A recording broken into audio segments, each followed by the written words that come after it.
மாணவி தவறான முடிவெடுத்து உயிர் மாய்ப்பு, அதிர்ச்சி சம்பவம். பல படுகொலையை அரங்கேற்றிய பிள்ளையானின் விசுவாசி, வெளியான தகவல். யாழ்ப்பாணத்தில் கடவுச்சீட்டு அலுவலகம், கொழும்பிலிருந்து வந்த குழு. இசாரா சம்பந்தி முன்னாள் அமைச்சர் பிரசன்ன ரணவீர மாயம், தேடுகிறது போலீஸ். விபத்தில் பல்கலைக்கழக பொறியியல் மாணவன் பலி. முல்லைத்தீவில் வங்கியொன்றில் திருட்டு, இளைஞன் கைது.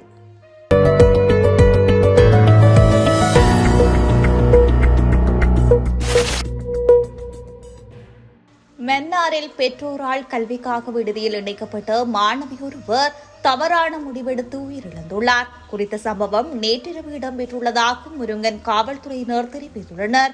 மாந்தை மேற்கு பிரதேச செயலக பிரிவின் இலுப்பை கடவையைச் சேர்ந்த மாணவியே இவ்வாறு உயிரிழந்துள்ளார். சம்பவம் தொடர்பில் தெரிய வருகையில், மாந்தை மேற்கு பிரதேச செயலக பிரிவின் இலுப்பை கடவையைச் சேர்ந்த இம்மாணவியே பெற்றோர் முருங்கனில் உயர்கல்விக்காக கன்னியர் குறுமட விடுதியில் நேற்று தினம் இணைத்துள்ளனர். இந்த நிலையில் குறித்த மாணவி நேற்றிரவு தவறான முடிவெடுத்துள்ளதாக காவல்துறை விசாரணையில் தெரியவந்துள்ளது. இதனையடுத்து உயிரிழந்த மாணவியின் உடலம் மன்னார் மாவட்ட வைத்தியசாலைக்கு எடுத்துச் செல்லப்பட்டு பிரேத பரிசோதனையின் பின்னர் பெற்றோரிடம் ஒப்படைக்கப்பட்டுள்ளது. மேலும் இந்த சம்பவம் தொடர்பில் விசாரணைகளை முருங்கன் காவல்துறையினர் முன்னெடுத்துள்ளனர். முல்லைத்தீவில் வங்கியொன்றில் இடம்பெற்ற திருட்டுடன் தொடர்புடைய சந்தேக நபர் ஒருவர் நேற்றிரவு முல்லைத்தீவு போலீசாரால் கைது செய்யப்பட்டுள்ளார். குறித்த சம்பவம் தொடர்பில் மேலும் தெரிய வருவதாவது, முல்லைத்தீவு கூட்டுறவு கிராமிய வங்கி கடந்த 17ஆம் திகதி கூரை பகுதி உடைக்கப்பட்டு அங்கிருந்து பெறுமதியான கையடக்க தொலைபேசி ஒன்றும் 52,000 ரூபாய் பணமும் திருட்டப்பட்டுள்ளது. அதனையடுத்து குறித்த வங்கி நிர்வாகத்தினரால் முல்லைத்தீவு போலீஸ் நிலையத்தில் முறைப்பாடு செய்யப்பட்டிருந்தது.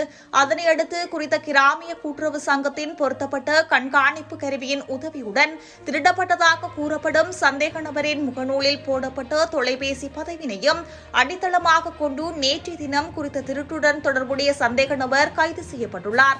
கைது செய்யப்பட்ட சந்தேக நபர் கொக்குளாய் பகுதியைச் சேர்ந்த 25 வயதுடைய இளைஞன் ஆவார். இந்நிலையில் குறித்த சம்பவம் தொடர்பான மேலதிக விசாரணைகளை கொக்குளாய் போலீசார் மேற்கொண்டு வருகின்றனர். குருநாகல் நிக்க விரட்டிய பிரதேசத்தில் இடம்பெற்ற விபத்தில் பல்கலைக்கழக பொறியியல் மாணவர் ஒருவர் உயிரிழந்துள்ளார். மோட்டார் சைக்கிள் மற்றும் லொரி நேருக்கு நேர் மோதி விபத்து இடம்பெற்றுள்ளது.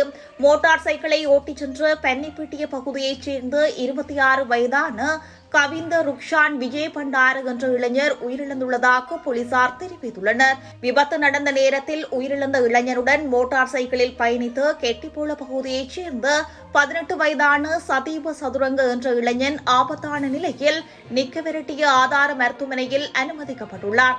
சிங்கள புத்தாண்டுக்கு ரஷநாயக்கபுர பகுதியில் உள்ள உறவினர் ஒருவரின் வீட்டுக்கு சென்றுவிட்டு 2 உறவினர்களும் மோட்டார் சைக்கிளில் திருப்பிக் கொண்டிருந்த போது விபத்து ஏற்பட்டுள்ளது.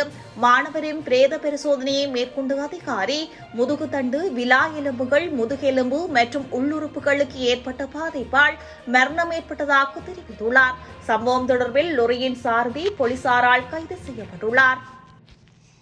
வெளிநாட்டில் உள்ள தனது வழக்கறிஞர் நாடு திரும்பியதும் லஞ்ச ஊழல் ஒழிப்பு ஆணைக்குழுவில் முன்னிலையாவதாக முன்னாள் ஜனாதிபதி ரணில் விக்ரமசிங்கே தெரிவித்துள்ளார். நாடாளுமன்ற உறுப்பினர் சாமர சம்பத் தசாநாயக்க தொடர்பில் முன்னாள் ஜனாதிபதி ரணில் விக்ரமசிங்கே அண்மையில் அறிக்கை ஒன்றை வெளியிட்டிருந்தார். அந்த அறிக்கையை தொடர்ந்து இந்த மாதம் 25ஆம் தேதி லஞ்ச ஊழல் ஒழிப்பு ஆணைக்குழுவில் முன்னிலையாகுமாறு நேற்று அவருக்கு அழைப்பாணை விடுக்கப்பட்டுள்ளது. கடந்த 17ஆம் தேதியும் அவருக்கு அழைப்பு விடுக்கப்பட்டிருந்தது. எனினும் புத்தாண்டு விடுமுறை காரணமாக 17ஆம் தேதி ஆணைக்குழுவில் முன்னிலையாக முடியாது என ரணில் விக்ரமசிங்கே தெரிவித்துள்ளார்.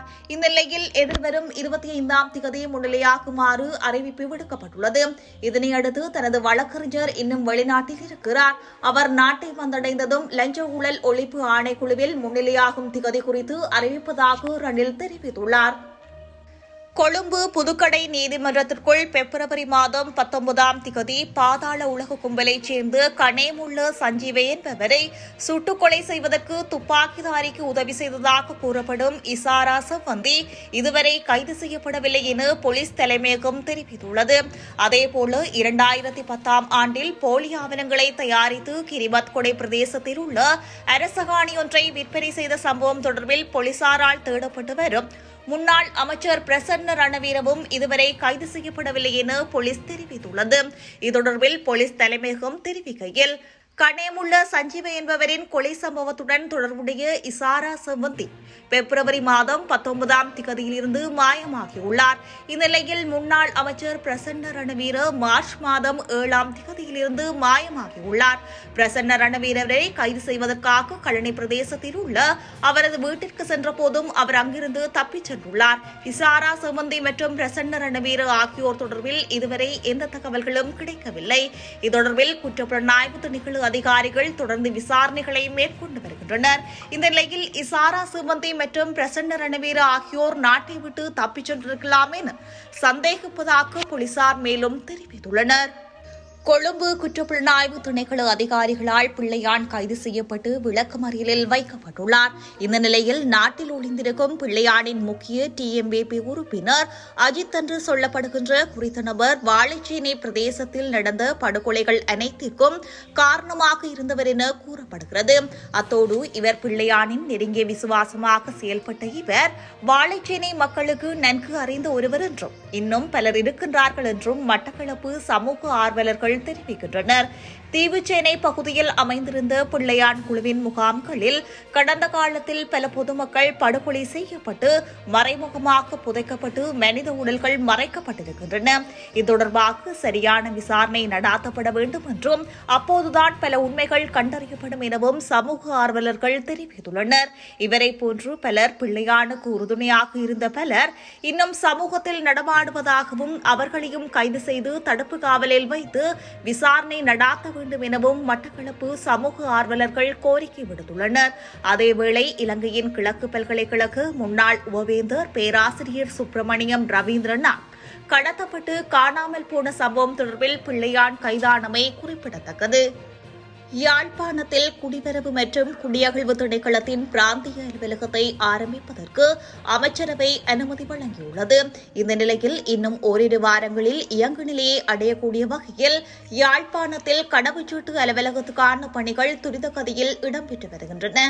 யாழ்ப்பாண மாவட்ட செயலகத்தில் கடந்த தை மாதம் இடம்பெற்ற ஒருங்கிணைப்பு குழு கூட்டத்தில் கலந்து கொண்ட ஜனாதிபதி அனுர்குமார் திசாநாயக் யாழ்ப்பாணத்தில் கடவுச்சீட்டு அலுவலகம் அமைக்கப்படும் என தெரிவித்திருந்தார். இதன்போது கடவுச்சீட்டு அலுவலகத்துக்காக மாவட்ட செயலகத்தில் ஒதுக்கப்பட்ட இடத்தையும் ஜனாதிபதி பார்வையிட்டிருந்தார். இதைத் தொடர்ந்து முன்னெடுக்கப்பட்ட நடவடிக்கைகளின் அடிப்படையிலேயே கடவுச்சீட்டு அலுவலகத்தை அமைப்பதற்கான நடவடிக்கைகள் துரித கதியில் முன்னெடுக்கப்பட்டு வருகின்றன. கடவுச்சீட்டு அலுவலகத்தில் ஒரு நாள் சேவைக்கான வலைதள சேவைக்கு கோரிக்கை முன்வைக்கப்பட்ட போதிலும் யாழ்ப்பாண மாவட்டத்திலிருந்து போதியளவு விண்ணப்பங்கள் கிடைக்கவில்லை என கூறப்படுகிறது. இதைத் தொடர்ந்து தென்னிலங்கையிலிருந்து குறித்த சேவை வழங்குநர்கள் பெறப்பட உள்ளதாக கூறப்படுகிறது. இதேவேளை யாழ்ப்பாண மாவட்ட குடிவரவு குடியகழ்வு திணைக்களத்தில் கடமையாற்ற தேவையான தமிழ் உத்தியோகத்தர்களை அரசு திணைக்களங்களில் இருந்து தெரிவு செய்வதற்கான நேர்முக பரீட்சை கொழும்பிலிருந்து வருகை தந்த விசேட குழுவால் முன்னெடுக்கப்பட்டுள்ளமை குறிப்பிடத்தக்கது.